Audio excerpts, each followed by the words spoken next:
Student की हाल है जी।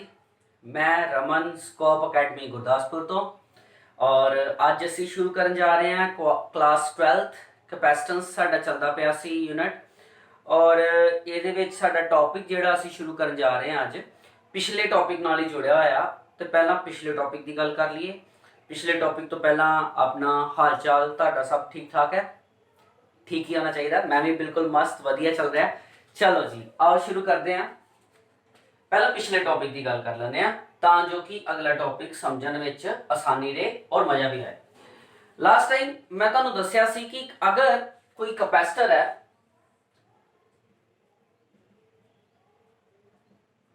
Parallel plate capacitor बनाने जा रहा मैं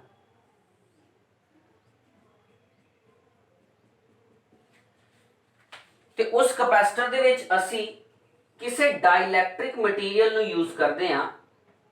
डाइलैक्ट्रिक मटीरियल ते डाइलैक्ट्रिक मटीरियल यूज करने नाल की होएगा, क्या उहदी कैपेसिटेंस वधेगी या उहदी कैपेसिटेंस घटेगी या कोई कैपेसिटेंस चेंज नहीं आएगा। पढ़िया सी जिहदे विच मैं तुहानूं दस्सिया सी कि जिहड़ी अगर उहदी ओरिजिनल इलैक्ट्रिक फील्ड होई ई नॉट डाइलैक्ट्रिक इंट्रोड्यूस करन दे नाल जिहदा डाइलैक्ट्रिक कांस्टेंट के है ओहदा न्यू इलैक्ट्रिक फील्ड जिहड़ा वो डिक्रीज हो जाएगा बाय द डाइलैक्ट्रिक कांस्टेंट वैल्यू, यानी कि इलैक्ट्रिक फील्ड घट जाएगा। दूसरी चीज आप पोटेंशियल की गल की ही, अगर ओहदी ओरिजिनल पोटेंशियल वी नॉट है तो पोटेंशियल ते भी सेम चेंज आएगा और ए भी के टाइम्स डिक्रीज कर जाएगा।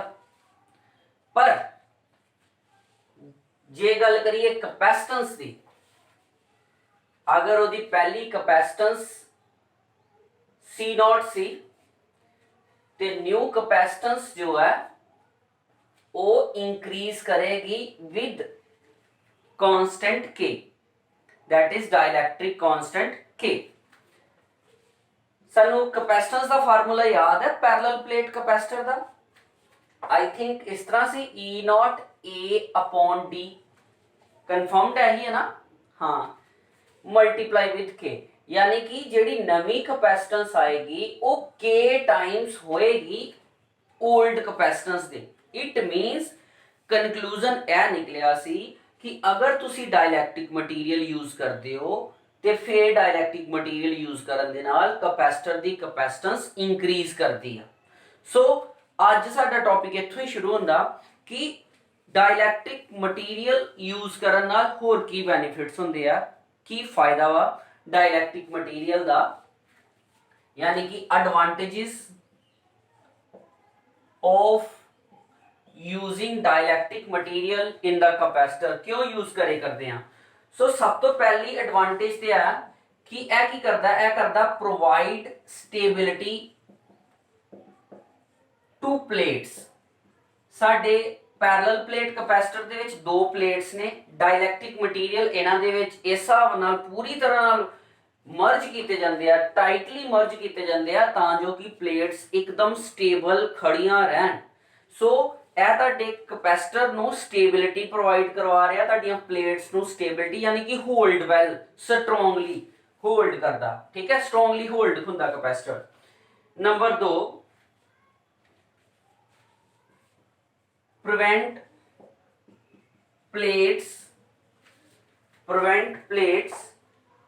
from sticking या टचिंग कह सकते हो with each other।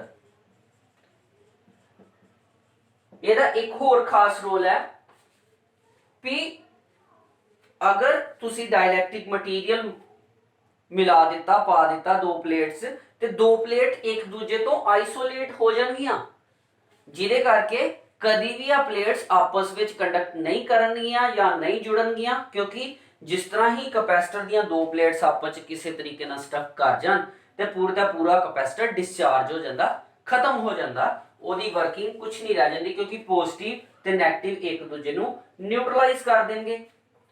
और सब तो इंपॉर्टेंट पॉइंट जो कि आप पिछले लैक्चर च कंप्लीट किया ही कि इंक्रीज कैपेसिटेंस, डाइलैक्ट्रिक यूज करन दे नाल इंक्रीज करांगे कैपेसिटेंस, और कितनी इंक्रीज होएगी ਇਹ इस चीज ते डिपेंड करता कि तुसी डायलैक्टिक मटीरियल केड़ा यूज करे करते हो। अगर डायलैक्टिक मटीरियल तुसी यूज करते हो जिहदे विच के दी वैल्यू बहुत ज़्यादा, ते उस वेले तुसी कैपेसिटेंस भी इंक्रीज कर दोगे। ठीक है, एक मिनट। सो इस चीज के उत्ते डिपेंड करता कि तुहाडा जिहड़ा डायलैक्ट्रिक कांस्टेंट है उहदी वैल्यू कितनी है। सो अलग अलग मटीरियल दे डायलैक्ट्रिक कांस्टेंट की वैल्यू अलग अलग हुंदी है। जिस तरह ਜਦੋਂ ਆਪਾਂ ਸਟਾਰਟਅਪ ਕੈਪੈਸਿਟਰ ਕੀਤਾ ਸੀ ਤੇ ਆਪਾਂ ਉਹਦੇ ਵਿੱਚ K ਇੰਟਰੋਡਿਊਸਡ ਹੀ ਨਹੀਂ ਕੀਤਾ। ਕਿਉਂ? ਕਿਉਂਕਿ ਫॉर 에ਅਰ ਔਰ ਵੈਕਿਊਮ K ਦੀ ਵੈਲਿਊ 1 ਹੈ। ਸੋ 1 ਨਾਲ ਮਲਟੀਪਲਾਈ ਕਰਕੇ ਕੈਪੈਸਿਟਰ ਦਾ ਕੋਈ ਚੇਂਜ ਨਹੀਂ ਆਣਾ। ਅਗਰ ਗੱਲ ਕਰੀਏ पेपर दी, ते पेपर दी डायलैक्ट्रिक वैल्यू अलग अलग पेपर ते डिपेंड करती है। 3.5 भी है कुछ पेपर दा, 3.7 एवरेज है। अगर गल करिए glass the average value 5 to 6 very करती है, ग्लास ते डिपेंड करता। सब तो ज्यादा है तुहाडे कोल स्टोटनियम टाइटनेट, ਇਹਦੀ वैल्यू शायद 233 समथिंग है। सब तो ज्यादा मटीरियल की वैल्यू है। पानी की value water it is 80। So depend करता अलग अलग मटीरियल ते कि के दी वैल्यू की है। उस मटीरियल के हिसाब के नाल तुसी इंट्रोड्यूस कर सकते हो डायलैक्टिक मटीरियल नु इनसाइड द कैपेसिटर, और कैपेसिटर राइज करेगा अपनी capacitance. So it is one of the application of the dielectric material. Dielectric material जिन्ना वधिया होएगा तुहाडा कैपेसिटर उन्ना ही ज़्यादा वधिया होएगा। और उस तो भी सब तो उस तो बाद यह चीज़ बहुत मशहूर है जोड़ा मैं नैक्सट टॉपिक कहन जा रहा। यदि एप्लीकेशन है prevent breakdown of medium। ਇਹਦਾ मतलब ਕੀ ਹੋਇਆ ब्रेकडाउन ऑफ मीडियम। देखो मैं ਤੁਹਾਨੂੰ ਸਟਾਰਟਅਪ ਦੇ ਵਿੱਚ ਹੀ ਇਹ ਆਪਸ਼ਨ ਦੱਸਿਆ ਸੀ ਕਿ ਡਾਇਲੈਕਟ੍ਰਿਕ ਮਟੀਰੀਅਲ ਦੇ ਵਿੱਚ ਕੀ ਹੁੰਦਾ, ਜਦੋਂ ਡਾਇਲੈਕਟ੍ਰਿਕ ਮਟੀਰੀਅਲ ਨੂੰ ਤੁਸੀਂ ਇਲੈਕਟ੍ਰਿਕ ਫੀਲਡ ਪ੍ਰੋਵਾਈਡ ਕਰਵਾਉਂਦੇ ਹੋ with the help of positive plate and negative plate, ਤੇ ਡਾਇਲੈਕਟ੍ਰਿਕ ਮਟੀਰੀਅਲ ਦੇ ਜਿਹੜੇ ਐਟਮਸ ਨੇ ਉਹ ਉਹਨਾਂ ਦਾ ਪੋਜ਼ਿਟਿਵ ਜਿਹੜਾ ਵਾ ਉਹ ਨੈਗੇਟਿਵ ਵਾਲੇ ਪਾਸੇ ਨੂੰ, और नैगेटिव ਜਿਹੜਾ ਵਾ ਪੋਜ਼ਿਟਿਵ ਵਾਲੇ ਪਾਸੇ ਨੂੰ ਸਟ੍ਰੈਚ ਹੋਣਾ ਸ਼ੁਰੂ ਹੋ ਜਾਂਦਾ। ਅਗਰ ਤੁਹਾਡੀ ਇਹਨਾਂ ਪਲੇਟਸ ਦੇ ਵਿੱਚ ਲਗਾਤਾਰ ਚਾਰਜ ਡੈਂਸਿਟੀ ਜਾਂ ਕਹਿ ਲਓ ਕਿ ਲਗਾਤਾਰ ਚਾਰਜ ਵੱਧਦਾ ਰਹੇਗਾ ਤੇ ਇਲੈਕਟ੍ਰਿਕ ਫੀਲਡ ਵੀ ਐਕਸਪੈਂਡ ਹੋਏਗਾ। ਇਲੈਕਟ੍ਰਿਕ ਫੀਲਡ ਐਕਸਪੈਂਡ ਹੋਏਗਾ ਤੇ ਇਹ ਜਿਹੜੇ ਮੋਲੀਕਿਊਲਸ ਨੇ ਇਹ ਮੋਲੀਕਿਊਲ ਇੱਕ ਦੂਜੇ ਨੂੰ ਸਟ੍ਰੈਚ ਕਰਨਾ ਸ਼ੁਰੂ ਕਰ ਦੇਣਗੇ ਔਰ ਪੋਜ਼ਿਟਿਵ ਨੈਗੇਟਿਵ ਪੂਰੀ ਤਰ੍ਹਾਂ ਸਟ੍ਰੈਚ ਹੋ ਜਾਏਗਾ। स्ट्रोंग इलैक्ट्रिक फील्ड या स्ट्रोंग पोटेंशियल दे उत्ते ऐ हो सकदा कि ऐ मॉलिक्यूल ऐ एटम डिस्ट्रॉय हो जाए ते जेड़ा नेगेटिव हिस्सा वो टुट के पॉजिटिव को चला जाए ते पॉजिटिव हिस्सा जेड़ा वो टुट के नेगेटिव को चला जाए, जिहदे नाल ऐ प्लेट्स हो जाए न्यूट्रलाइज ते पूरी तरह कैपेसिटर दा ब्रेकडाउन हो जाए। इस चीज नूं कहा गया ब्रेकडाउन ऑफ मीडियम। फिर इस चीज का सोल्यूशन की है कि अगर ज्यादा इलैक्ट्रिक फील्ड अप्लाई करांगे इस हिसाब नाल ते साडा जेड़ा कैपेसिटर अज नहीं कल जिद्दां जिन्ने टाइम बाद आपां ज्यादा इलैक्ट्रिक फील्ड अप्लाई करांगे वो ते खराब हो जाएगा। फिर की करना चाहिए? ਇਹਦਾ सोल्यूशन है यूजिंग स्ट्रोंग डाइलैक्ट्रिक मटीरियल जिहदी ब्रेकडाउन वोल्टेज हाई होए, यानी कि इहो जिहा मटीरियल यूज करो जिहदी ब्रेकडाउन वोल्टेज जो है ब्रेक डाउन वोल्टेज, जिस मटीरियल की ब्रेकडाउन वोल्टेज हाई है वो मटीरियल यूज कर लो। ਉਹਦੇ ਨਾਲ ਕੀ ਹੋਏਗਾ कि तुसी ज़्यादा तो ज़्यादा चार्ज भी अप्लाई करता, ज़्यादा पोटेंशियल भी अप्लाई करती, पर ਉਹਦੇ बावजूद भी ਤੁਹਾਡਾ ਜਿਹੜਾ कैपेसिटर है ਉਹਦਾ मटीरियल ਜਿਹੜਾ डिस्ट्रॉय नहीं होया, ਉਹਦੇ ਚ पोलराइजेशन करके मॉलिक्यूल नहीं टुटिया, एटम नहीं डिस्ट्रॉय होया। सो इस तरीके नाल साडा ਜਿਹੜਾ डाइलैक्ट्रिक मटीरियल है वो साडे यूज ਦੇ ਵਿੱਚ आ रहा। क्लीयर हो गई गल? सो ऐ ही डायलैक्ट्रिक मटीरियल दे कुछ यूज। नाल दे नाल मैं तुहानू डाइलैक्ट्रिक मटीरियल बारे यह भी दस्सिया कि डाइलैक्ट्रिक मटीरियल किस तरह का यूज करोगे तो कैपेसिटेंस कितनी इंक्रीज करेगी। दो छोटे क्वेश्चन बहुत आते हैं। सब तो पहला तो यह आंदा कि दसो डाइलैक्ट्रिक कांस्टेंट फॉर एयर दी वैल्यू की है या वैक्यूम दी वैल्यू की है। तो मैं पहले दस दिता डाइलैक्ट्रिक कांस्टेंट फॉर एयर एदी वैल्यू कितनी है 1। डाइलैक्ट्रिक कांस्टेंट दैट इज के फॉर मेटल्स एदी वैल्यू कितनी है दस सकते हो? हाँ जी,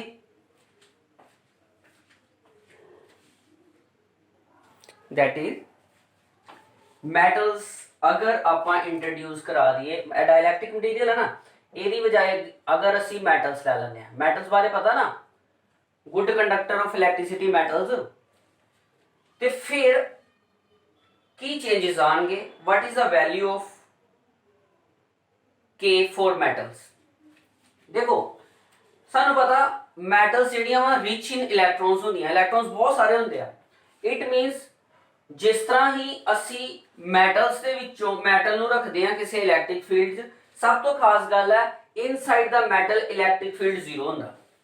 inside the metal electric field zero हुंदा, याद रखियो, ठीक है। Inside electric field it means तुहाडे कोल ई नेट की आ गया, ई नेट सी एप्सिलॉन नॉट बाय के। आप पढ़ के आए ही कि के टाइम्स एप्सिलॉन नॉट जो है वो डिक्रीज करेगा, या सॉरी ई नॉट बाय के टाइम्स तुहाडा इलैक्ट्रिक फील्ड जो ओरिजिनल है वो डिक्रीज करेगा जो नेट इलैक्ट्रिक फील्ड आएगा, ठीक है। But in this case, in case of metal, net electric field inside the metal तो जीरो हुंदा। इट मींस ए आ गया तुहाडे को E naught by K is equal to E naught by zero, that is infinity. यानी कि metal वास्ते के दी वैल्यू इनफिनिटी हुंदी है। क्वेश्चन पूछा जाता है, एदा ध्यान रखियो, तुहानू पता होना चाहिए। और प्रैक्टिकली है भी सही है। क्यों सही है? क्योंकि मेटल्स इलैक्ट्रॉन बहुत ने मेटल को बहुत ज्यादा। अगर मान लो तुहाडे कोल इत्थे चार्ज जो प्रोड्यूस्ड हो रहा, जिन्ना चार्ज इत्थे प्रोड्यूस होएगा, let sigma plus sigma charge density आ प्लेट दी, जो कि ਆਪਾਂ स्टार्ट किया है। ਇਹਦੇ अगेंस्ट मैटल को इन्ने इलैक्ट्रॉन ਹੁੰਦੇ ਆ कि वो ईजिली ही उन्नी ही चार्ज डेंसिटी ਦੇ इलैक्ट्रॉन ਇੱਥੇ ड्रॉ कर सकती है, भेज सकती है, ਜਿਹਦੇ ਕਰਕੇ जिन्ना इलैक्ट्रिक फील्ड अवेलेबल सी पहला उन्ना ही electric field equal electric field induced होएगा मैटल इनसाइड मैटल ਦੇ ਉੱਤੇ, उन्ना ही इलैक्ट्रिक फील्ड, ਜਿਹਦੇ ਕਰਕੇ ਤੁਹਾਡਾ नेट इलैक्ट्रिक फील्ड ਦੀ ਜਿਹੜੀ ਟਰਮ ਹੈ E नॉट माइनस ई आई जो मैं तुहानू स्टार्ट च दस्सिया सी वो जीरो आ जाएगी, जिहदे तो आपां के दी वैल्यू ड्रॉ करके कढ ली। समझ आ गया जी? यानी कि जिन्ना इलैक्ट्रिक फील्ड तुसी अप्लाई करोगे मैटल प्लेट दे उत्ते उन्ना ही इलैक्ट्रिक फील्ड प्रोड्यूस्ड हो जाएगा, सॉरी उन्ना ही चार्ज प्रोड्यूस्ड हो जाएगा। क्लीयर होगी गल? सो इथों यह गल क्लीयर होंदी है कि डाइलैक्ट्रिक मटीरियल जिहड़े ने वो बहुत बहुत बहुत यूजफुल ने साडे वास्ते। इन्हां नूं नोटिफाई कर लो बेटा, ठीक है जी। सो यह ही डाइलैक्ट्रिक मटीरियल के बेनिफिट्स एडवांटेजेस नाल दे नाल ही आपां कन्फर्म कर लिया कि एयर दा डाइलैक्ट्रिक कांस्टेंट 1 है और मैटल्स दा डाइलैक्ट्रिक कांस्टेंट हुंदा इनफाइनाइट, दैट इज इनफिनिटी, ठीक है।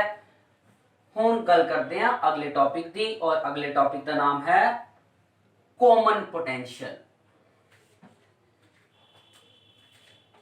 कॉमन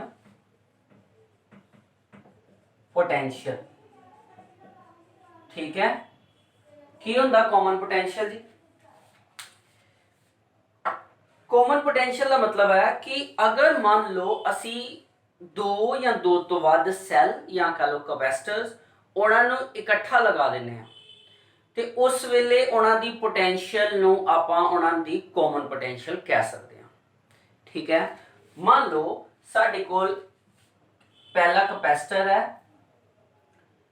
ठीक है, जिहदी कैपेसिटेंस है लेट C1 और जिहदी पोटेंशियल है लेट V1, ठीक है। एक होर कैपेसिटर है जिहदी कैपेसिटेंस है C2, जिहदा पोटेंशियल है लेट V2, और पहला कैपेसिटर जिहड़ा ओनू इस पोटेंशियल तक पहुंचाने वास्ते चार्ज दिता गया लेट Q1 ते दूसरे कैपेसिटर नू चार्ज दिता होया Q2। हालांकि इन्हां दा आपस विच कोई लैन देन नहीं है, ए कोई कैपेसिटर है, ए कोई कैपेसिटर है, इहदा कोई चार्ज है, इहदा कोई चार्ज है, कैपेसिटेंस भी अलग, पोटेंशियल भी अलग। यानी कि इनिशियल स्टेट विच साडे कोल कैपेसिटर जिहड़े ने पहले कैपेसिटर दे कैपेसिटेंस C1 है, पोटेंशियल कैपेसिटर दी कैपेसिटेंस जो है कैपेसिटेंस वो की है C1, पोटेंशियल V1 और चार्ज कितना वा Q1। इसी तरह ही जेड़ा दूसरा कैपेसिटर है, कैपेसिटर नंबर 2, ए कैपेसिटर 1 है, ए कैपेसिटर नंबर 2, ओदी capacitance C2, potential V2, charge Q2। हुण आपां गल कीती कॉमन पोटेंशियल दी। कॉमन पोटेंशियल तां ही गल बनेगी अगर इन्हां नूं असीं जोड़ दिन्ने आ। मान लो ए दोनों कैपेसिटर्स नूं आपां जोड़ दिता। कॉमन पोटेंशियल या इक्विवेलेंट पोटेंशियल दा मतलब है उदों तक चार्ज दा फ्लो करना जदों तक दोने कैपेसिटर दी पोटेंशियल जो है वो इक्विवेलेंट नहीं हो जाती। देखो अगर मान लो ए एक हॉटर बॉडी आ, ए एक कोल्डर बॉडी आ, इन्हां नूं जदों मैं जोड़ दिना ते हॉटर बॉडी तो हीट निकल के कोल्डर बॉडी च जाएगी। कदों तक जाएगी? जदों तक दोने बॉडीज इक्वल हीट ते नहीं आ जांदियां। क्लियर है ना भाई? पोटेंशियल च भी इस तरह ही होंदियां। जदों तक पहला कैपेसिटर और दूजा कैपेसिटर दोने इक्वल अमाउंट ऑफ पोटेंशियल ते नहीं आ जाते उदों तक तुहाडी चार्ज ने मूव करना वा। यानी कि इत्थे तुसीं लिख सकते हो, मैं हिंट के तौर पे तुहानूं लिख देना, इहनूं याद रखना, charge will move higher potential to lower potential. Charge move करेगा higher potential to lower potential until potential becomes same level equivalent जो मर्जी हो। चार्ज उदों तक, मान लो साडे को जेड़ा कैपेसिटर 1 है ना उदी पोटेंशियल मान लो हाई है, ठीक है, C1 at higher potential than C2, ताई चार्ज मूव करेगा। सो चार्ज मूव कर गया, चार्ज मूव किया, चार्ज मूव किया। हुण क्योंकि C1 ने चार्ज C2 नूं देता ते तुहाडे कोल स्टेज नंबर चल गई सैकेंड आफ्टर कनैक्टिंग। जदों तुसीं उन्हां नूं जोड़ दिता ते हायर पोटेंशियल तो लोअर पोटेंशियल नूं चार्ज मूव हो गया। कैपेसिटर पहले ने दूजे नूं चार्ज दे दिता ते इस केस विच तुहाडी जिहड़ी कैपेसिटेंस है वो तो सेम ही रहेगी। सैकेंड केस भी कैपेसिटेंस कोई फर्क नहीं पेगा, यह कांस्टेंट आइडेंटिटी हुंदी है पहले कैपेसिटर दी भी, ठीक, पहले कैपेसिटर दी कैपेसिटेंस भी सेम रहेगी और दूसरे कैपेसिटर दी कैपेसिटेंस भी सेम रहेगी। पोटेंशियल कदों तक चार्ज मूव करेगा? जदों तक दोनों दी पोटेंशियल सेम नहीं हो जाती, यानी कि ABV और ABV दोनों इक्वल हो जाते। Potential after connecting and after transfer complete charge potential becomes, दोनों की पोटेंशियल होगी V और V, clear.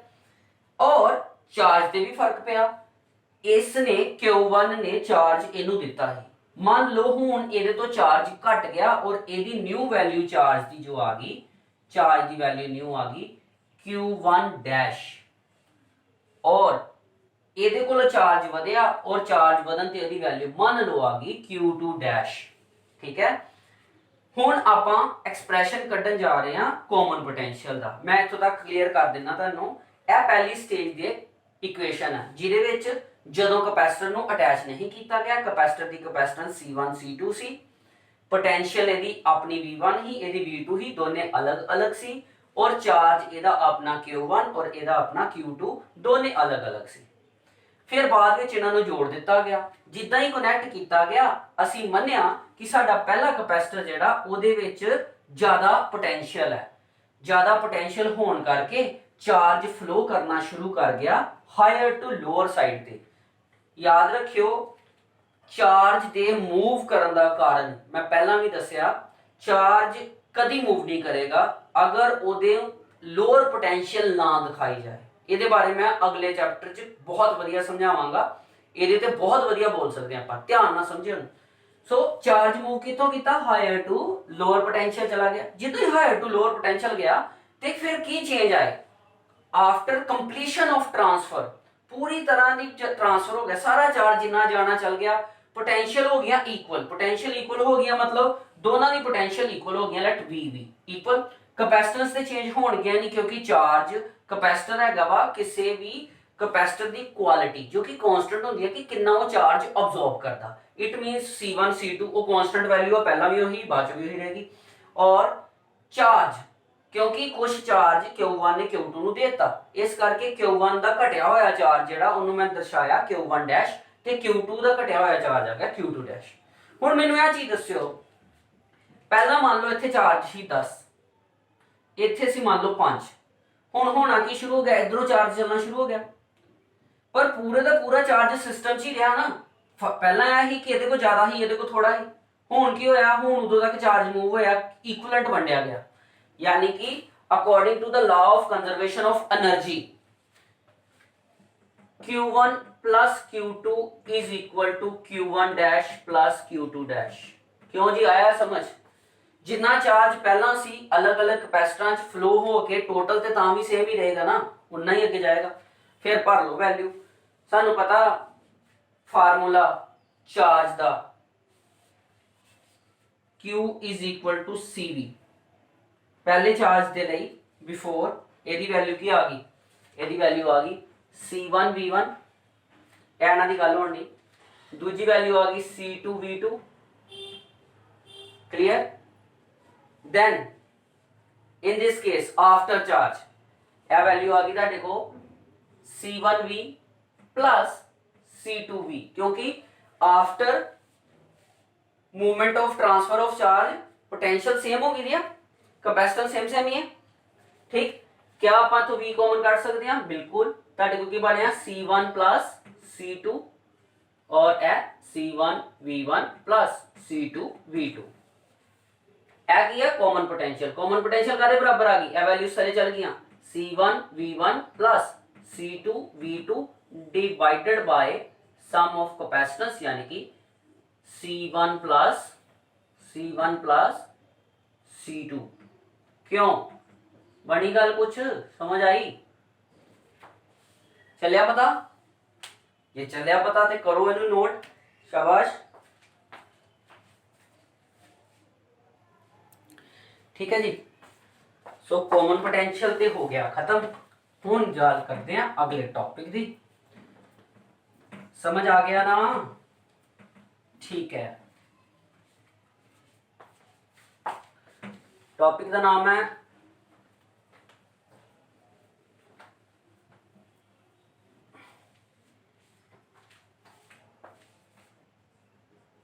Electrostatic shielding. Electrostatic shielding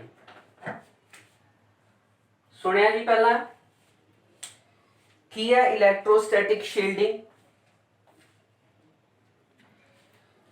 it is a method to protect a certain area, region और any electrical instrument from the external electric field.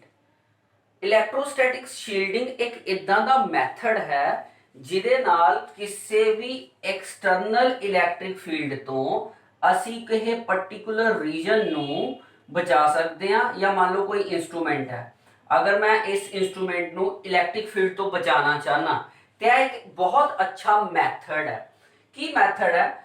Simply ਤੁਸੀਂ ਜਿਸ reason ਨੂੰ electric field ਤੋਂ ਬਚਾਉਣਾ ਚਾਹ ਰਹੇ ਹੋ, ਚਾਹੇ ਉਹ ਬਹੁਤ ਵੱਡੇ ਇਲੈਕਟ੍ਰਿਕ ਫੀਲਡ 'ਚ ਕਿਉਂ ਨਹੀਂ ਆ, ਉਸ ਰੀਜਨ ਨੂੰ ਤੁਸੀਂ ਕਵਰ ਕਰ ਦੇਣਾ ਇੱਕ ਹੋਲੋ ਕੰਡਕਟਰ ਦੇ ਨਾਲ। ਠੀਕ ਹੈ, ਬਾय यूजिंग होलो कंडक्टर। क्योंकि गॉस लॉ समझ लो, चाहे तुम इलैक्ट्रोस्टैटिक शील्डिंग कह लो, कहते हैं कि जेडे होलो कंडक्टर हुंदे आ, देखो मान लो इहदी वरतों कित्थे कीती जांदी है, इहदी वरतों कीती जांदी है तुहानूं पता ਸਾਡੇ ਕੋਲ बहुत सारे ਇਹੋ ਜਿਹੇ ਇਲੈਕਟ੍ਰੀਕਲ ਇੰਪਲਾਇੰसेस ਨੇ ਜਿਹੜੇ ਕਿ ਛੋਟੇ ਛੋਟੇ ਸਰਕਟਸ ਤੇ ਬਣੇ ਹੋਏ ਨੇ, ਛੋਟੇ ਛੋਟੇ ਕੰਪੋਨੈਂਟਸ ਲੱਗੇ ਨੇ, ਜਿਨ੍ਹਾਂ ਚੋਂ ਕੁਝ ਕੰਪੋਨੈਂਟਸ ਬਹੁਤ ਸਸਤੇ ਤੇ ਛੋਟੇ ਹੁੰਦੇ ਆ, ਕੁਝ ਕੰਪੋਨੈਂਟਸ ਬਹੁਤ ਮਹਿੰਗੇ ਵੀ ਹੁੰਦੇ ਆ ਇਹਦੇ ਚ। So by using hollow conductor we can save the any component। मैं ਤੁਹਾਨੂੰ ਜਿੱਦਾਂ ਹੁਣੇ ਦੱਸਿਆ ਕਿ ਸਾਡੇ ਸਰਕਟਸ ਦੇ ਵਿੱਚ ਬਹੁਤ ਸਾਰੇ ਇਹੋ ਜਿਹੇ ਕੰਪੋਨੈਂਟਸ ਹੁੰਦੇ ਆ ਜੋ ਕਿ ਕੋਸਟਲੀ ਹੁੰਦੇ ਆ। ਅਗਰ ਪੂਰੇ ਦੇ ਪੂਰੇ ਸਰਕਟ ਚੋਂ ਉਹ ਕੰਪੋਨੈਂਟ ਖਰਾਬ ਹੋ ਜਾਂਦਾ ਤੇ ਪੂਰੇ ਦਾ ਪੂਰਾ ਸਰਕਟ ਵੇਸਟ ਹੋ ਜਾਂਦਾ, ਕਿਉਂਕਿ ਕੰਪੋਨੈਂਟ ਦੀ ਖੁਦ ਦੀ ਕੋਸਟ ਬਹੁਤ ਜ਼ਿਆਦਾ ਹੁੰਦੀ ਹੈ। ਫਿਰ ਉਸ ਕੰਪੋਨੈਂਟ ਨੂੰ ਬਚਾਉਣ ਵਾਸਤੇ ਉਸ ਕੰਪੋਨੈਂਟ ਨੂੰ ਕਵਰ, ਮੰਨ ਲਓ ਇਹ ਕੰਪੋਨੈਂਟਸ ਨੇ ਕਾਫੀ ਸਾਰੇ, ਠੀਕ ਹੈ, ਇਹਦੇ ਵਿੱਚੋਂ ਇਹ ਕੰਪੋਨੈਂਟ ਬਹੁਤ ਜ਼ਿਆਦਾ ਕਾਸਟਲੀ ਹੈ, ਇਹਨੂੰ ਬਚਾਉਣ ਵਾਸਤੇ ਇਹਨੂੰ ਕਿਸੇ ਹੋਲੋ ਕੰਡਕਟਰ ਦੇ ਨਾਲ ਕਵਰ ਕਰਤਾ ਜਾਂਦਾ, ਤਾਂ ਜੋ ਕਿ ਅਗਰ ਇਲੈਕਟ੍ਰਿਕ ਫੀਲਡ ਬਹੁਤ ਜ਼ਿਆਦਾ ਵੀ ਫਲੋ ਕਰੇਗਾ ਪਰ ਇਲੈਕਟ੍ਰਿਕ ਫੀਲਡ ਕਦੀ ਵੀ ਹੋਲੋ ਕੰਡਕਟਰ ਦੇ ਵਿੱਚ ਪਾਸ ਨਹੀਂ ਕਰਦਾ। Inside any hollow conductor the electric field will be zero. ਇਸ ਕਨਸੈਪਟ ਦੇ ਬੇਸ ਦੇ ਉੱਤੇ ਇਲੈਕਟ੍ਰੋਸ਼ੀਲਡਿੰਗ ਜਿਹੜਾ ਵਾ ਉਹ ਕੰਮ ਕਰਦਾ। ਇਲੈਕਟ੍ਰੋਸ਼ੀਲਡਿੰਗ ਇਫੈਕਟ ਜੋ ਹੈ ਉਹ ਦਿੱਤਾ ਗਿਆ ਸੀ ਮਾਈਕਲ ਫੈਰਾਡੇ ਦੁਆਰਾ। ਮਾਈਕਲ ਫੈਰਾਡੇ ਹੋਣਾ ਨੇ ਕੀ ਕੀਤਾ ਸੀ, ਉਹਨਾਂ ਨੇ ਇਸ ਕਨਸੈਪਟ ਨੂੰ ਕਰਨ ਦੇ ਲਈ ਖੁਦ ਆਪਣੇ ਆਪ ਨੂੰ ਯੂਟਿਲਾਈਜ਼ ਕੀਤਾ ਸੀ, ਬਹੁਤ ਵੱਡਾ ਇਲੈਕਟ੍ਰਿਕ ਫੀਲਡ ਪ੍ਰੋਡਿਊਸ ਕੀਤਾ ਔਰ ਉਸ ਇਲੈਕਟ੍ਰਿਕ ਫੀਲਡ ਦੇ ਵਿੱਚ ਆਪ ਜਾ ਕੇ ਇੱਕ ਕੇਜ ਦੇ ਵਿੱਚ ਜਾ ਕੇ ਬੈਠ ਗਏ, ਇੱਕ ਪਿੰਜਰੇ ਵਿੱਚ, ਜੋ ਕਿ ਕੰਡਕਟਡ ਸੀ, ਮਤਲਬ ਮੈਟੈਲਿਕ ਸੀ, ਨੀਚੋਂ ਯਾਨੀ ਕਿ ਆਈਸੋਲੇਟਡ ਸੀ, ਜਿਹਦੇ ਕਰਕੇ ਜਿੰਨਾ ਮਰਜ਼ੀ ਇਲੈਕਟ੍ਰਿਕ ਫੀਲਡ ਪ੍ਰੋਡਿਊਸਡ ਹੋਇਆ ਹੋਇਆ ਪਰ ਇਨਸਾਈਡ ਦਾ ਕੇਜ, ਇਹਨੂੰ ਫੈਰਾਡੇ ਕੇਜ ਦਾ ਨਾਮ ਦਿੱਤਾ ਗਿਆ ਸੀ, inside the cage electric field nil ਸੀ। ਇਸ ਕਨਸੈਪਟ ਦੇ ਬੇਸ ਦੇ ਉੱਤੇ ਬਹੁਤ ਸਾਰੀਆਂ ਡਿਵਾਈਸਿਸ ਦੇ ਵਿੱਚ ਇਹਦਾ ਯੂਜ਼ ਕੀਤਾ ਜਾਂਦਾ। ਈਵਨ ਤੁਹਾਨੂੰ ਪਤਾ ਬਹੁਤ ਸਾਰੀਆਂ ਇਹੋ ਜਿਹੀ ਡਿਵਾਈਸਿਸ ਨੇ ਜੋ ਕਿ ਹਾਈ ਪੋਟੈਂਸ਼ੀਅਲ ਨੂੰ ਮੇਜ਼ਰ ਕਰਦੀਆਂ ਨੇ। ਹਾਈ ਪੋਟੈਂਸ਼ੀਅਲ ਮਤਲਬ ਵੱਡੀ ਵੋਲਟੇਜ ਨੂੰ ਮੇਜ਼ਰ ਕਰਨ ਲਈ। ਹੁਣ ਏਡੀ ਵੱਡੀ ਵੋਲਟੇਜ ਨੂੰ ਅਗਰ ਮੇਜ਼ਰ ਕਰਨ ਲਈ ਕੋਈ ਇਨਸਟਰੂਮੈਂਟ ਬਣੇਗਾ, ਡੈਫੀਨੇਟਲੀ ਇਲੈਕਟ੍ਰਿਕ ਫੀਲਡ ਉਹਦੇ ਨੇੜੇ ਤੇੜੇ ਬਹੁਤ ਜ਼ਿਆਦਾ ਹੋਏਗਾ।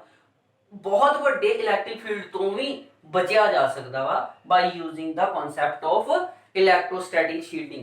So electrostatic shielding is a method to protect the any region or any electrical instrument from external heavy or minute electric field. So समझ आ गया जी, क्लियर हो गया ਤੁਹਾਡੇ ਕੋਲ। ਇਹਦਾ ਇੱਕ ਹੋਰ ਵੀ ਕਾਰਨ ਹੈ ਕਿ ਇਹ ਮੰਨਿਆ ਜਾਂਦਾ ਕਿ ਅਗਰ ਚਾਰਜ ਫਲੋ ਵੀ ਕਰਦਾ ਕੰਡਕਟਰ ਤੇ ਉਹ ਸਿਰਫ ਉਹਦੇ ਸਰਫੇਸ ਦੇ ਉੱਤੇ ਹੀ ਫਲੋ ਕਰਦਾ। ਠੀਕ ਹੈ, ਕਲੀਅਰ ਹੋ ਗਈ ਗੱਲ। ਸੋ ਐਸੀ ਸਾਡੇ ਕੋਲ ਇਲੈਕਟ੍ਰੋਸਟੈਟਿਕ ਸ਼ੀਲਡਿੰਗ। ਲਓ ਜੀ, ਇਲੈਕਟ੍ਰੋਸਟੈਟਿਕ ਸ਼ੀਲਡਿੰਗ ਵੀ ਹੋ ਗਿਆ। ਸੋ ਹੁਣ ਵਧਦੇ ਹਾਂ ਅੱਜ ਦੇ ਲਾਸਟ ਟੌਪਿਕ ਦੀ ਤਰਫ। ਕੋਸ਼ਿਸ਼ ਮੇਰੀ ਜਾਰੀ ਕਿ ਤੁਹਾਨੂੰ ਚੀਜ਼ ਵਧੀਆ ਸਮਝ ਆਏ। ਲਾਸਟ ਟੌਪਿਕ ਦਾ ਨਾਮ ਹੈ ਕੋਰੋਨਾ ਡਿਸਚਾਰਜ। शायद तुसी पहला टर्म सुनी होएगी, नहीं सुनी तो आज सुन रहे हो और समझोगे भी आज ही। कोरोना डिस्चार्ज किया। कोरोना डिस्चार्ज एक तरह का डिस्चार्ज समझते हो ना, चार्ज का खत्म होना। ठीक है, मैं तुहानू इहनू थोड़ा जिहा प्रैक्टिकली समझा के दसदा। मान लो साडे को दो सफेयर्स ने, वी हैव टू सफेयर्स, एक दा रेडियस r1 है, एक दा रेडियस r2 है, दोनों अलग अलग है। मान लो है छोटा वो बड़ा, जिस तरह मर्जी समझ। दोनों के उत्ते कुछ चार्जेस दिते जा रहे हैं, मान लो इनू चार्ज दिता गया Q1 ਤੇ ਦੂਸਰੇ ਨੂੰ ਚਾਰਜ ਦਿੱਤਾ ਗਿਆ Q2। ਹੁਣ ਚਾਰਜ ਜਦੋਂ ਤੁਹਾਡਾ ਇਹਦੇ ਸਫੇਅਰ ਦੇ ਉੱਤੇ ਫੈਲੇਗਾ, ਹੈ ਨਾ, ਸਾਨੂੰ ਪਤਾ ਨਾ ਸਫੇਅਰ ਦੇ ਉੱਤੇ ਅਗਰ ਤੁਸੀਂ ਚਾਰਜ ਦਿੱਤਾ ਤੇ ਸਫੇਅਰ ਤੇ ਫੈਲੇਗਾ ਤੇ ਇਲੈਕਟ੍ਰਿਕ ਫੀਲਡ ਪੈਦਾ ਹੋਏਗਾ, ਇਲੈਕਟ੍ਰਿਕ ਫੀਲਡ ਪੈਦਾ ਹੋਏਗਾ ਤੇ ਇਲੈਕਟ੍ਰੋਸਟੈਟਿਕ ਪੋਟੈਂਸ਼ੀਅਲ ਨਿਕਲੇਗੀ। ਤੇ ਸੈਂਟਰ ਤੋਂ ਲੈ ਕੇ ਸਫੇਅਰ ਦੇ ਸਰਫੇਸ ਤੱਕ ਦੇ ਇਲੈਕਟ੍ਰੋਸਟੈਟਿਕ ਪੋਟੈਂਸ਼ੀਅਲ ਦਾ ਫਾਰਮੂਲਾ ਕੀ ਸੀ? ਇਲੈਕਟ੍ਰੋਸਟੈਟਿਕ ਪੋਟੈਂਸ਼ੀਅਲ ਜੋ ਕਿ V ਨਾਲ ਡਿਨੋਟ ਕੀਤਾ ਗਿਆ, ਉਹਦਾ ਫਾਰਮੂਲਾ ਸੀ 1/4 ਪਾਈ ਐਪਸਾਈਲਨ ਨॉट, ਜਾਂ मैं K ही यूज करदा, K ही यूज करदा आ रहा, Q1 upon charge, Q1 upon radius, radius कितनी R1। अगर इथे देखिए तो इथे इलेक्ट्रोस्टैटिक पोटेंशियल की आ जाएगी, ਇਹਦੀ पोटेंशियल अलग होएगी क्योंकि ਇਹਦਾ रेडियस अलग है, ਇਹਦਾ चार्ज अलग है, ਇਹਦੀ पोटेंशियल अलग होएगी K Q2 upon R2। Clear है? क्लियर हो गया? हुण मान लो ਇਹ ਦੋਨਾਂ ਨੂੰ ਅਸੀਂ ਅਟੈਚ ਕਰਤਾ ਵਿਦ ਵਾਇਰ। ਆਪਾਂ ਹੁਣੇ ਪੜ੍ਹ ਕੇ ਆਏ ਆ ਕਾਮਨ ਪੋਟੈਂਸ਼ੀਅਲ ਦਾ ਕਨਸੈਪਟ। ਕਾਮਨ ਪੋਟੈਂਸ਼ੀਅਲ ਦੇ ਕਨਸੈਪਟ ਵਿੱਚ ਕੀ ਹੁੰਦਾ ਕਿ ਅਗਰ ਮੰਨ ਲਓ ਦੋ ਕਪੈਸਿਟਰ ਨੂੰ ਜੋੜ ਦਿੱਤਾ ਗਿਆ ਤੇ higher potential to lower potential ਤੱਕ ਉਦੋਂ ਤੱਕ ਚਾਰਜ ਮੂਵ ਕਰਦਾ ਰਹੇਗਾ ਜਦੋਂ ਤੱਕ ਦੋਨਾਂ ਦੀ ਪੋਟੈਂਸ਼ੀਅਲ ਸੇਮ ਨਹੀਂ ਹੋ ਜਾਂਦੀ। ਇਹੀ ਪੜਿਆ ਨਾ। ਅਗਰ ਮੰਨ ਲਓ ਇੱਥੇ ਵੀ ਇਹੀ ਗੱਲ ਕਰੀਏ ਕਿ ਅਗਰ ਆਪਾਂ ਇਹਨਾਂ ਨੂੰ ਦੋਨਾਂ ਨੂੰ ਜੋੜ ਦਿੱਤਾ ਤੇ ਦੋਨਾਂ ਦੀ ਪੋਟੈਂਸ਼ੀਅਲ V1 V2 ਸੇਮ ਹੋ ਜਾਏਗੀ ਨਾ। ਫਿਰ ਉਸ ਕੇਸ ਵਿੱਚ K Q1 upon R1 K Q2 upon R2 होएगा। अगर मान लो K ना K कटिंग हो जाता तो ਤੁਹਾਡੇ को ਕੀ ਆ ਗਿਆ K Q1 upon R1 is equal to Q2 upon R2। यही है, यही चीज है। और अगर ਤੁਸੀਂ ਇਹਦੇ ਨਾਲ ਵੈਲਿਊ ਆਪਣੇ ਕੋਲੋਂ ਲਗਾ ਦਿੰਦੇ ਹੋ that is 4 pi R1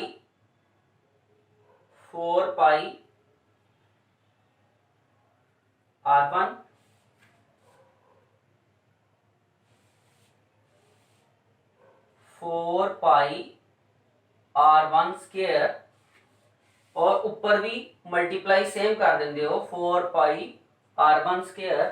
यार मार्कर एक मिनट। सो की किया ਆਪਾਂ ਇਹਦੇ ਵਿੱਚ ਦੋਨਾਂ ਦੀ ਪੋਟੈਂਸ਼ੀਅਲ ਕਰਤੀ ਇਕੁਅਲ, ਪੋਟੈਂਸ਼ੀਅਲ ਇਕੁਅਲ ਹੋ ਗਈ, ਜੋੜ ਕੇ ਪੋਟੈਂਸ਼ੀਅਲ ਇਕੁਅਲ ਹੋ ਗਈ, K ਨਾਲ K ਕਟਿੰਗ ਹੋ ਗਈ।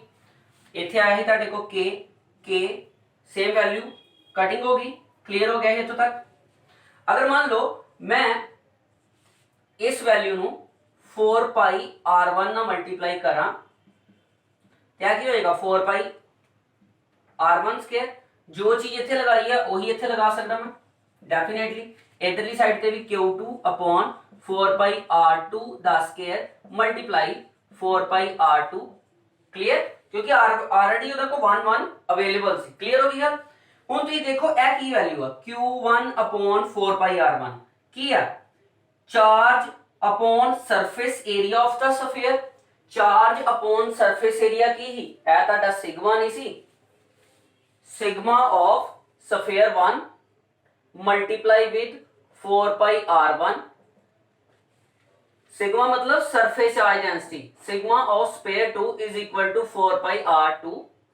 क्लियर? अगर तुम देखो 4 पाई R कट हो जाता, sigma 1 into R1 is equal to sigma 2 multiply with R2। क्यों? समझ आया?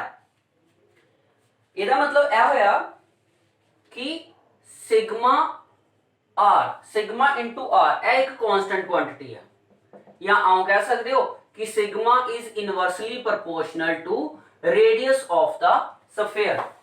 मतलब अगर रेडियस स्फीयर का छोटा होएगा तो सरफेस चार्ज डेंसिटी ज्यादा होएगी। और गल भी सही है यार। क्यों सही है? क्योंकि सानू यह चीज का पता वा कि चार्ज सरफेस चार्ज डेंसिटी का फार्मूला होता charge per unit surface area, charge per unit surface area. और in case of sphere surface area का होंदा 4 पाई R स्क्वायर। तो 4 पाई R स्क्वायर दे विच ए ते कांस्टेंट है, गल आ जांदी है R दी।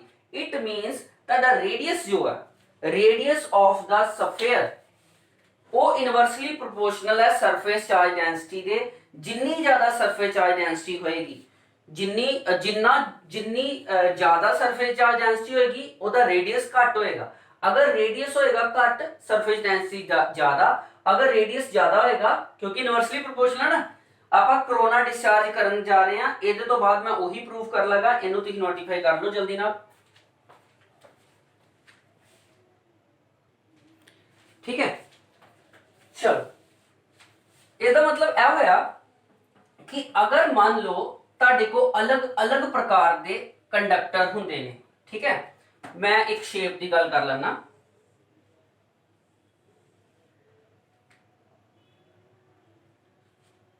एक कंडक्टर है, इस कंडक्टर ਦੇ ਵਿੱਚ हर जगह ਦੇ ਉੱਤੇ सरफेस चार्ज फैलिया होएगा यूनिफॉर्मली, कंडक्टर है ਤੇ सरफेस ਦੇ ਉੱਤੇ ਹੋਏਗਾ।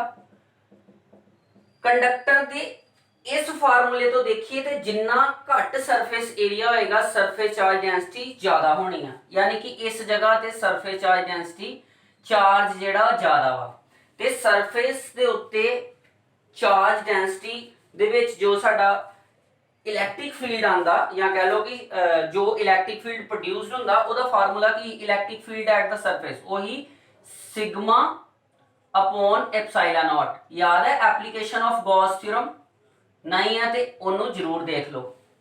इट मीनस यह होया कि जिस जगह के उत्ते सरफेस चार्ज डेंसिटी ज्यादा होएगी उस जगह ते इलैक्ट्रिक फील्ड भी ज्यादा होएगा, और जिन्ना सरफेस छोटा होएगा इस फार्मूले तो जिन्ना सरफेस छोटा होएगा जिन्ना वो एरिया घट होएगा उन्नी ही ज्यादा इलैक्ट्रिक फील्ड होएगी, उन्नी ही सरफेस चार्ज डेंसिटी होएगी। हुण अगे सुनो हुंदा की है। देखो बेटा आपां डाइलैक्ट्रिक कांस्टेंट वाली गल हुणे करके हटे हां, डाइलैक्ट्रिक स्ट्रेंथ की गल कीती।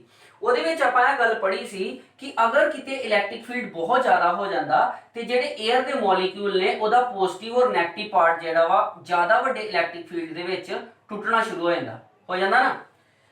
ਜਦੋਂ ਤੁਸੀਂ ਇਸ ਕੰਡਕਟਰ ਨੂੰ ਲਗਾਤਾਰ ਚਾਰਜ ਦੇਈ ਜਾਂਦੇ ਹੋ ਤੇ ਇਸ ਜਗ੍ਹਾ ਦੇ ਉੱਤੇ ਸਰਫੇਸ ਚਾਰਜ ਡੈਂਸਿਟੀ ਵੱਧਦੀ ਜਾਂਦੀ ਆ ਔਰ ਸਿਗਮਾ अपॉन एप्सिलॉन नॉट के हिसाब नाल इलैक्ट्रिक फील्ड भी इंक्रीज हो ही जाता। जो इलैक्ट्रिक फील्ड इंक्रीज करी जा रहा तो इस जगह के उत्ते जिहड़े एयर मॉलिक्यूल्स होणगे वो एयर मॉलिक्यूल्स दे विच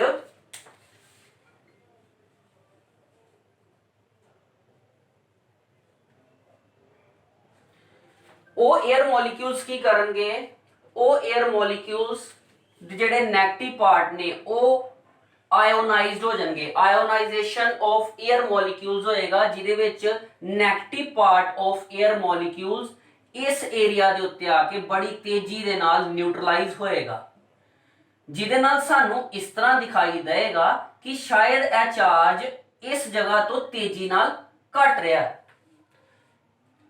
एजी एरिया जिस जगह दे उत्ते एयर दे मॉलिक्यूल आणगे अपने आप नू दो हिस्सों में तोड़नगे, नेगेटिव चार्ज इहदे को आएगा, यह चार्ज न्यूट्रलाइज हो जाएगा, जिहदे नाल इस तरह लगेगा कि चार्ज डिस्चार्ज हो रहा।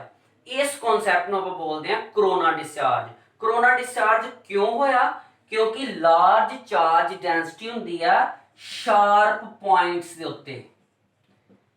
द चार्जिंग और discharging of any sharp conductor very easily rapidly is called corona discharge। corona discharge करके ही ਅਸੀਂ बहुत ਵੱਡੀਆਂ ਬਿਲਡਿੰਗਸ ਦੇ ਉੱਤੇ ਇੱਕ ਕੰਡਕਟਰ ਨੂੰ ਦੇਖਦੇ ਆ।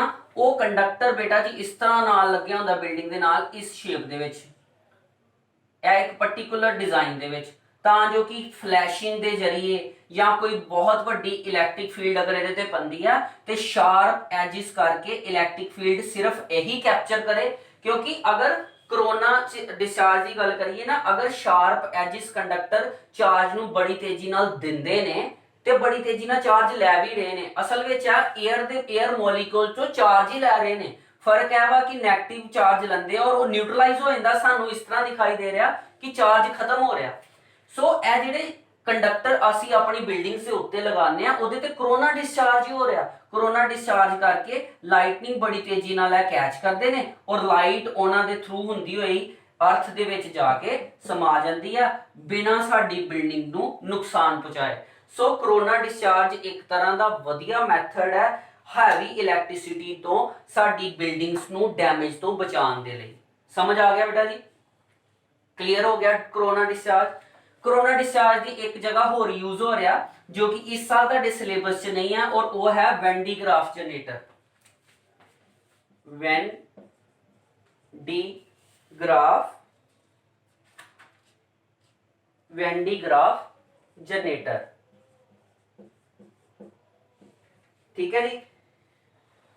When de Graaff generator, Van de Graaff generator is the electrostatic generator. इनू बनाया सी Robert J Van de Graaff ने, और यह जनरेटर दे विच दो प्रिंसीपल ने, जिन्हां विचों एक प्रिंसीपल है कोरोना डिस्चार्ज दा, ते एक प्रिंसीपल हैगा कि when the charge is given to any hollow conductor, charge is distributed over its surface. ਇਹਦੇ ਵਿੱਚ ਹੋਲੋ ਕੰਡਕਟਰ ਨੂੰ ਅਗਰ ਚਾਰਜ ਦਿੱਤਾ ਜਾਏ ਤੇ ਚਾਰਜ ਇਹਦੇ ਸਰਫੇਸ ਦੇ ਉੱਤੇ ਬਹੁਤ ਜ਼ਿਆਦਾ ਰੈਪਿਡਲੀ ਸਰਫੇਸ ਏਰੀਆ ਦੇ ਕਨਸੈਪਟ ਕਰਕੇ ਫੈਲ ਜਾਂਦਾ। ਇੱਕ ਕਨਸੈਪਟ ਹੈ ਵਾ, ਤੇ ਇੱਕ ਤੁਹਾਡੇ ਕੋਲ ਡਿਸਚਾਰਜ ਕੋਰੋਨਾ ਡਿਸਚਾਰਜ ਕਰਕੇ ਯੂਜ਼ ਹੋ ਰਿਹਾ। ਕੋਰੋਨਾ ਡਿਸਚਾਰਜ ਦੇ ਥਰੂ ਅਸੀਂ ਇਹਦੇ ਉੱਤੇ ਜ਼ਿਆਦਾ ਤੋਂ ਜ਼ਿਆਦਾ ਚਾਰਜ ਅਪਲੋਡ ਕਰ ਸਕਦੇ ਹਾਂ। ਵੈਨ ਡੀ ਗ੍ਰਾਫ ਜਨਰੇਟਰ ਜੋ ਕਿ 20 ਮੈਗਾ ਇਲੈਕਟ੍ਰੋਨ ਵੋਲਟ, ਬਹੁਤ ਹਾਈ ਪੋਟੈਂਸ਼ੀਅਲ ਹੁੰਦੀ ਹੈ ਬੇਟਾ, एडा वड्डा जनरेटर बनाने के लिए यूज किया जाता, जिहदे विच यह जनरेटर बहुत हाई पोटेंशियल के उत्ते काम करता, और जिथे वड्डी अमाउंट की इलैक्ट्रिसिटी चाहिए है, जिद्दां कि न्यूक्लीयर पावर प्लांट हो गए या कोई रिसर्च मैथोलॉजी सेंटर हो गए, उत्थे इहदा यूज होए करता। वैन डी ग्राफ जनरेटर इस साल साडे सिलेबस च नहीं है, पर फिर भी तुहानूं इहदे नाल जुड़िया होया एक कॉन्सैप्ट कोरोना डिस्चार्ज नूं बड़ा डीपली समझाया। सो इहदे नाल ही तुहाडा पूरे का पूरा कॉन्सैप्ट अज तक खत्म होंदा। होप सो तुहानूं पूरा समझ आ गया होए। अगर कोई प्रॉब्लम होएगी तो ग्रुप दे विच डिस्कस करो, वो प्रॉब्लम नूं सॉल्व कर दिता जाएगा। और एक बार फिर यही चीज़ बोलांगा, लगातार लैक्चर देखो, इस लैक्चर देखने का कोई फर्क नहीं पैना। लैक्चर नंबर पहले तो शुरू हो जाओ, लगभग 22-23 लैक्चर हो चुके हैं सिर्फ इको यूनिट के, और इन्हां लैक्चर में एक बारी भी किसी चीज़ को दोहराया नहीं गया। ऐ नहीं कहा गया कि नहीं कल जो कराया सी अज मैं फिर वही करवा देना, इस तरह नहीं किया। फिर इत्थों लैक्चर क्यों ज़्यादा वध गए? मैं तो कोई फालतू गल भी नहीं की, मैं कंप्लीट स्टडी करवाई है। कल नूं किसी नूं पुछना नहीं पेगा कि हाँ यह कित्थों आ गया सी या किद्दां पढ़े। कंप्लीट करो यूनिट, तुहाडे काम आएगा। सो अगर तुहानूं यह वीडियो वधिया लग्या, इहनूं लाइक कर दिओ, और प्लीज़ कमेंट कराया करो, मोटिवेशन मिलती है। और अपने सर्कल दे विच दसो कि तुसी वधिया जा रहे हो। अगर तुसी टॉपिक ते डिस्कस कर सकते हो, अगर तुहानूं टॉपिक वधिया आए करदा, अगर तुसी कॉन्सैप्ट की गल करदे पे हो, दैट इज स्टडी। अगर तुसी याद करना वा, पिछले साल दे भी नोट्स बनते पे आ, उही भेज दिंदे आ, उही पढ़ लिओ, ਉਹਦਾ कोई फायदा नहीं। आपां हर साल नवे तरीके नाल पढ़ाई करते हैं और हर साल गांह वधदे हैं। ठीक है, ओके बेटा, हैव अ नाइस डे।